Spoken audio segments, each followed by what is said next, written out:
இந்த பிரின்ஸ் படத்தோட success celebrate பண்ணிட்டு இருக்க இந்த டைம்ல நம்ம லிரிசிஸ்ட் சிவகார்த்திகேயன் அவர்களுக்கு வந்துட்டு செலிப்ரேட் பண்றதுக்காக வாழ்த்து சொல்றதுக்காக ஒரு முக்கியமான பர்சன் வந்து கிஃப்ட் அமைச்சிருக்காங்க. நம்மளுடைய லெஜெண்டரி லிரிசிஸ்ட் நா முத்துக்குமார் சார் அவர்களுடைய வீட்டில இருந்து அவருடைய மகன் உங்களுக்காக ஒரு ஸ்பெஷலா கிஃப்ட் அமைச்சிருக்காங்க. ஸோ இந்த கிஃப்ட்டை வந்து வாங்கி உங்க கையில கொடுக்கறதுக்காக லெட்ஸ் வெல்கம் சத்யராஜ் சார் அவர்கள் டு தி ஸ்டேஜ்.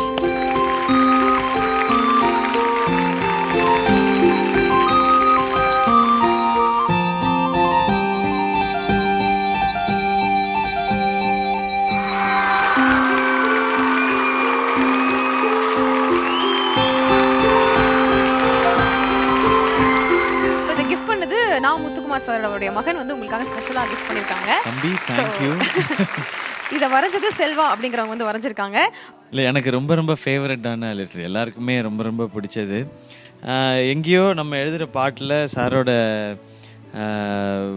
இன்ஸ்பிரேஷன் நிச்சயமாக இருக்கும். எனக்கு ஃபஸ்ட்டு பாட்டு சினிமாவில் எழுதினது நாமுத்துக்குமார் சார் தான் எழுதினாங்க. அதனால ஒரு ஸ்பெஷல் பாண்டிங். இந்த ஃபோட்டோ பார்க்கும்போது சூப்பராக இருக்குது, ரொம்ப ரொம்ப சந்தோஷமாக இருக்குது. நாமுத்துக்குமார் சார் எழுதுகிற மாதிரி ஒரே ஒரு பாட்டாவது எழுதிடணும்னு இப்போ ஆசையாக இருக்குது. எழுதி அதை வந்து அவருக்கு டெடிகேட் பண்ணணும்னு ஆசையாக இருக்குது. வர்ற வருஷங்களில் ஏதாவது ஒரு பாட்டாவது அப்படி எழுதிடுறேன். அண்ட் இந்த கிஃப்ட்டை கொடுத்தது தம்பி thank you so much, love you. Sir கிட்ட இருந்து அது வாங்கினது எனக்கு ரொம்ப சந்தோஷம். சார் ரொம்ப நல்லா இருக்கு. இவங்க இப்படி பார்த்துருங்க, நீங்க பார்க்கவே முடியலன்னு நினைக்கிறதா? இது ரியலா நீங்க மீட் பண்ண சிச்சுவேஷனா? இல்ல சார், இல்ல சார், மீட் பண்ணிருக்கேன். பட் இது இப்போ சோ இது வந்து உங்களுக்கு ஸ்ட்ரைட்டாவே வந்து கிஃப்டா கொடுக்கணும்னு ஆசைப்பட்டாரு. பட் இன்னைக்கு வந்து அவருக்கு எக்ஸாம் அப்படின்றதுனால இல்ல படிக்கட்டும். ஒவ்வொரு விஷயத்துலயுமே வந்து நீங்க நிறைய இன்ஸ்பயர் பண்ணிருக்கீங்க.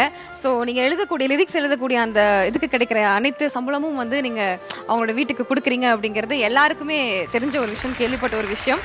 இது ஏன் வந்து ஒரு மிகப்பெரிய இன்ஸ்பிரேஷன் அப்படின்னா, நம்ம ஒருத்தவங்க ரெஸ்பெக்ட் வச்சிருப்போம். பட் நீங்களே சொல்லியிருக்கீங்க உலகிலேயே சிறந்த சொல் வந்து செயல் தான் அப்படின்னு சொல்லிட்டு, அதை செயல்ல காமிக்கிறது வந்து ரொம்ப குறைவு தான். அந்த ஒரு விஷயத்தை வந்து நீங்க பண்ணிருக்கீங்க. எல்லா விஷயத்தையும் எங்களை இன்ஸ்பயர் பண்ணிக்கிட்டே இருக்கீங்க. இந்த ஒரு நல்ல குவாலிட்டிஸ் இப்படியே க்ரோ ஆகிட்டே இருக்கணும். இதனால தான் வந்து இத்தனை பேர் வந்து உங்களுக்கு ஃபேன்ஸாக இருக்காங்க. அதனால தான் நீங்கள் கோலிவுட் பிரின்ஸாக இருக்கீங்க. ஸோ தொடர்ந்து இதே மாதிரி எங்களை வந்து மோட்டிவேட் பண்ணிட்டே இருங்க, இன்ஸ்பயர் பண்ணிட்டே இருங்க. Thank you so much. ஒரு பலத்தை கைச்சது ஃபார் லிரிசிஸ்ட் சிவகார்த்திகேயன்.